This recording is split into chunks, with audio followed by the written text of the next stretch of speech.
Bonjour, aujourd'hui nous allons vous faire connaître les 3 porte-paroles de l'Assemblée populaire, liste citoyenne en campagne pour les élections municipales de 2020 de la ville de Saint-Brieuc. Je vais vous présenter chacun des 3 porte-paroles et les interviewer pour que vous puissiez les connaître et mieux comprendre ce qu'est l'Assemblée populaire. Donc je vais me diriger vers eux. Nous sommes place des droits de l'homme devant le CCAS. Vous apercevez au fond l'arrière de la mairie, l'église et au bout la préfecture. Alors, je vais d'abord vous présenter Cécile Guillaume. Je vais vers elle. Bonjour Cécile. Bonjour. Peux-tu te présenter? Alors, Cécile, habitante de Saint-Brieuc, je suis infographiste. Je travaille dans une PME à l'extérieur de Saint-Brieuc. Je suis maman de 2 petites filles et je suis porte-parole à l'Assemblée populaire depuis quelques semaines et je fais partie de l'Assemblée populaire depuis le mois de décembre. J'y suis arrivée parce que je trouvais qu'il y avait beaucoup de choses à faire dans Saint-Brieuc, mais que ça me semblait pas adapté à ma façon de penser. Et quand je suis arrivée la première fois à l'Assemblée, j'ai été très agréablement surprise de l'accueil chaleureux qui m'a été fait. Les personnes que j'y ai rencontrées, des personnes extraordinaires par leur parcours de vie, parce qu'il y a des gens qui viennent de tous horizons et de plusieurs sensibilités politiques. Mais les gens en ont assez des vieux schémas, ils veulent des nouvelles choses. Et quand on arrive à l'Assemblée populaire, ce qui est merveilleux, c'est qu'on peut s'exprimer, on est entendu, on est écouté, la parole est échangée, il y a des débats et on est toujours à la recherche du consensus. Merci Cécile. Merci. Je vois que Emmanuel est là. Bonjour Emmanuel, peux-tu te présenter? Bonjour.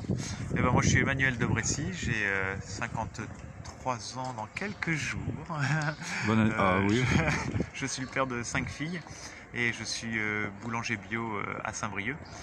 Et donc moi mon engagement il vient plutôt de mes engagements antérieurs sur des thématiques de la transition écologique. Et de voir que en fait il y a un bouillonnement à Saint-Brieuc d'initiatives autour de ces questions-là et qu'en fait tout le monde se fatigue. Pourquoi? Parce que au-delà de nos engagements, de nos transitions individuelles, on passe pas à l'aspect collectif et donc il y a quelque chose qui manque, une étape qui ne se fait pas entre les personnes et la collectivité. Et moi j'ai envie de faire bouger un petit peu ces lignes-là. Merci Emmanuel. Myriam, bonjour Myriam, peux-tu te présenter? Moi c'est Myriam Laurent, j'ai 45 ans, je suis chargée de mission. Je travaille sur ce qu'on appelle le développement social local. Je suis passionnée par tout ce qui est commun et la participation citoyenne, ou ce qu'on appelle aussi le pouvoir d'agir, l'empowerment. Pourquoi je suis à l'Assemblée? Eh bien, tout simplement, depuis quelque temps, la situation politique de la France à l'heure actuelle me déplaît fortement. On le voit avec le 49.3 récemment ou d'autres prises de position de l'État qui sont pas acceptables, en fait, qui sont plus acceptables. Et en fait, il se trouve que au mois de janvier, j'ai été tirée au sort. L'Assemblée populaire avait décidé de tirer au sort 290 personnes sur Saint-Brieuc, sur la liste électorale. Et puis, coïncidence, il se trouve que voilà, j'ai été tirée au sort et je me suis dit que c'était le moment de relever mes manches et de me mettre au travail. Voilà. Merci beaucoup Myriam.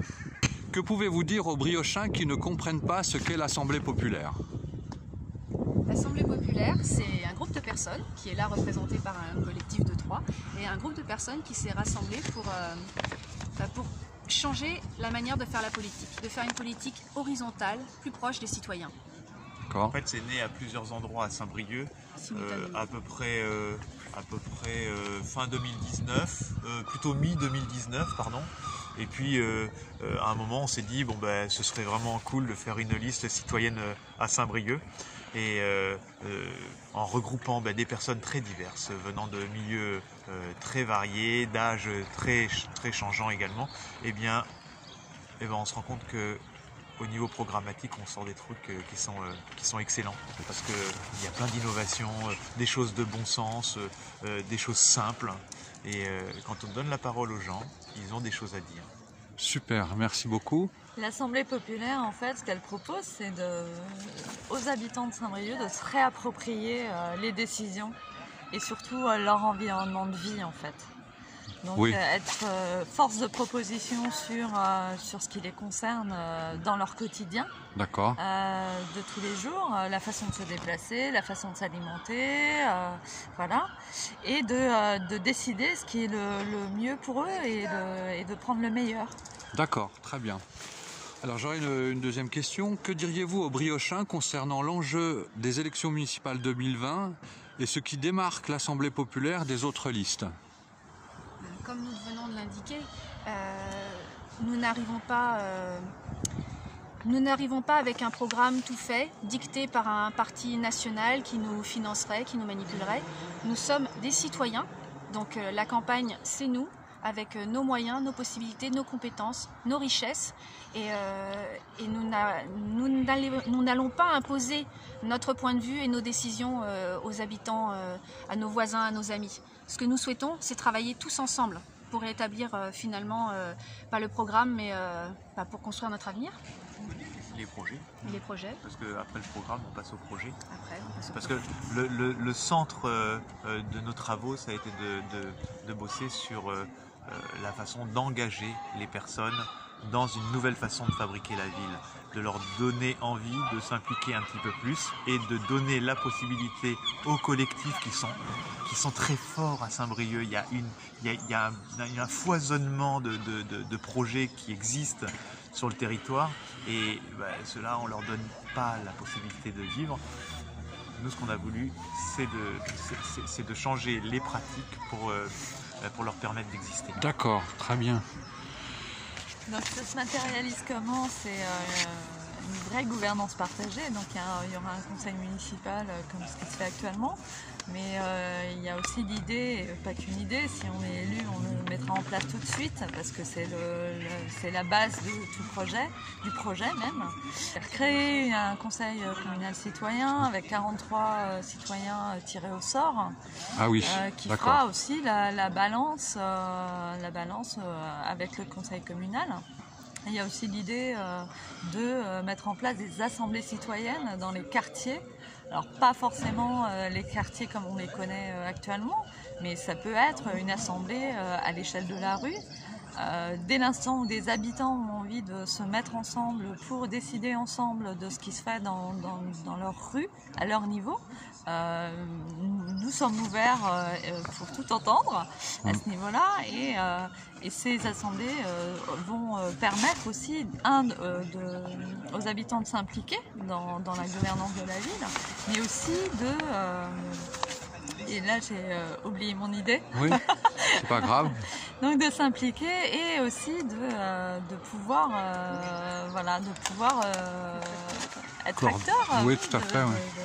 Alors, si vous êtes, quelles sont les premières mesures que vous prendrez si vous êtes élu, et les principales mesures de votre mandat, les mesures phares? Comme vient de l'indiquer Myriam, c'est le conseil communal citoyen. Donc 43 citoyens tirés au sort dans toute la ville de Saint-Brieuc. Et qui participeront, qui auront connaissance des commissions de travail et qui apporteront leur éclairage, leurs réflexions, leurs informations. Mais ce qui est très important de préciser, c'est que ce ne sera pas que consultatif. C'est-à-dire qu'actuellement, quand les politiques font quelque chose avec les citoyens, c'est-à-dire on va consulter les citoyens, on va les interroger, on fait des réunions. Mais une consultation, comme son nom l'indique, c'est qu'on écoute les gens, mais on ne s'engage absolument pas à faire ce qui a été proposé derrière. Et nous voulons absolument sortir de ces schémas-là. La citoyenneté, la gouvernance participative, ça veut bien dire ce que ça veut dire. Ça veut dire participer. On sort de la consultation pour vraiment devenir acteur des choses. Super. Très bien. Je ne sais pas si c'est la première qu'il faut mettre en œuvre, oui, même si elle est longue, ou alors celle qui aura un effet immédiat parce qu'elle est simple. Et moi, c'est celle-là que j'aimerais bien exprimer. C'est juste de mettre en place une indemnité kilométrique vélo pour tous les employés de la mairie. Et ça, c'est très simple à faire. Et le fait de favoriser l'usage du vélo dans la ville, eh bien, ça peut complètement bouleverser l'appréhension qu'on a personnellement de la ville, mais aussi collectivement. D'accord. Myriam? Si chacun y va de... Parce que moi, j'ai repris la première étape, c'est la gouvernance, parce que il faut impliquer tout de suite les habitants dans la gestion de la ville. Après, mon petit cœur, lui, bat plus pour... je suis très impliquée sur la lutte contre le gaspillage alimentaire et l'alimentation en général, qui me tient vraiment à cœur. Donc, mettre en place un projet d'alimentation territoriale, ça me semble aussi vital, parce que l'alimentation, on a tous besoin de manger. Ensuite, il y a plein d'actions à mettre en place au niveau de la lutte contre le gaspillage alimentaire, notamment au niveau de la restauration collective. Et là, la mairie a la main dessus, donc on peut vraiment agir tout de suite là-dessus. Surtout que l'agglomération de Saint-Brieuc a déjà fait des études ces dernières années à ce sujet, donc il y a déjà toute une réflexion engagée. Maintenant, il faut passer à l'acte. Suite aux contributions des Briochins sur notre site et à notre local, quelles sont les attentes des habitants de Saint-Brieuc que vous avez pu recueillir? Plus de verdure, plus d'espace où ils puissent se croiser. On voit les parcs pour enfants, mais les parcs d'une façon générale, d'avoir des bancs sur l'espace public pour s'asseoir tout simplement dans la rue Saint-Guillaume et discuter avec son voisin. Et ce qui est incroyable, c'est que quand les personnes passent dans la rue devant la recension des paroles qui ont été que tu as faites, le portage Myriam, de paroles, eh bien, ils disent mais c'est que du bon sens et c'est très simple à mettre en place. De mon côté, j'ai vu un message sur le site internet de l'Assemblée populaire, une personne qui expliquait que c'était compliqué de venir à Saint-Brieuc en voiture en ce moment. C'est vrai que les travaux de Théo, je pense qu'on s'attendait tous à ce que la circulation soit plus simple dans le centre-ville, et ce n'est pas le cas. Je ne pense pas que tout soit à jeter dans ce projet-là, je pense qu'il y a des choses qui sont intéressantes à conserver, mais il faut qu'on aille beaucoup plus loin très vite, c'est-à-dire que les parkings d'intermodalité à l'extérieur doivent être mis en place très rapidement, et nous on propose aussi les bus gratuits, et pour que les modalités de transport changent dans la ville, il faut absolument qu'on ait des mesures incitatives, c'est-à-dire que continuer à contraindre les gens en faisant des parkings chers, en faisant des contraventions, tout ça c'est contraignant et c'est désagréable. Je pense que les gens ont besoin d'être encouragés, d'être incités, et de le faire avec de la bienveillance plutôt que de toujours chercher à verbaliser et à contraindre les gens. C'est négatif, et on a besoin dans Saint-Brieuc de choses plus positives, de choses plus apportantes, et de prendre soin les uns des autres. Merci beaucoup à tous les trois, on va conclure là-dessus, et donc bienvenue à tout le monde à notre local de campagne, 5 rue Saint-Gilles à Saint-Brieuc. Merci, bonne journée. Bonne journée, au revoir. Au revoir.